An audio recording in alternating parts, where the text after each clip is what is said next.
सवाल, मर्द हक की बड़ी तलाश है। लोग कहते हैं कि ये छुपे हुए होते हैं। ये क्यों छुपे हुए हैं?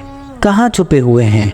जवाब, एक आदमी ने किसी और आदमी से पूछा कि मर्द हक की पहचान क्या है। उसने कहा कि क्या तूने उसे शहीद करना है? मर्द हक से तेरा क्या ताल्लुक़ है? मर्द हक वो है और तुझे उससे क्या वास्ता? जब तक तू हक नहीं बनेगा, मर्द हक तेरे लिए कुछ नहीं है। तू ज़बह कर देगा उसको। ना आशनाओं ने मर्दाने हक को हमेशा शहीद किया है।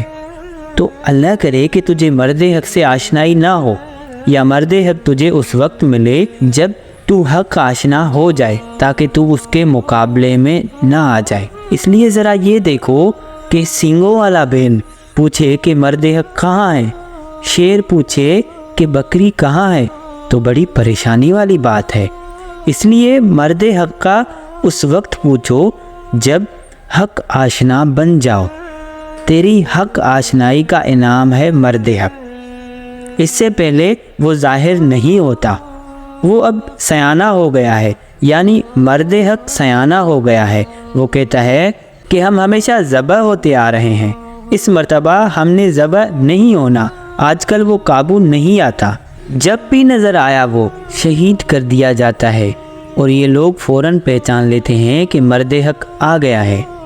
कहते हैं मर्द हक को ढूंढो। पूछते हैं कि क्या आप मर्द हक हैं? वो कहता है कि अल्लाह का फ़ज़ल है। कहते हैं देख तेरा इंतज़ाम करते हैं, बाद में मुखबिरा बना देते हैं। इसलिए मर्द हक अब सयाने हो गए हैं। किसी ने पूछा आप मर्द हक हैं? कहने लगे कि हम मर्द हक नहीं हैं। आप इस्लाम में नहीं हो? कहता है कि हम तो यहूदी लोग हैं। वो छुप के मिलेगा और जब आपसे उसको खतरा ना रहा, वो फिर खुद को जाहिर कर देगा।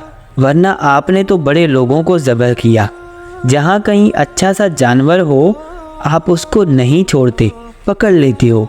कहीं भी कोई अच्छी चीज़ हो, पिंजरे में बंद करना आपका पुराना शगफ है। इसलिए दुआ करो कि मर्द हक आपसे बचा ही रहे। वैसे अगर आप मोहब्बत से कह रहे हैं तो खुदा आपको हक के रास्ते पर चलाए। इस रास्ते के बगैर मर्द हक नहीं मिलेगा।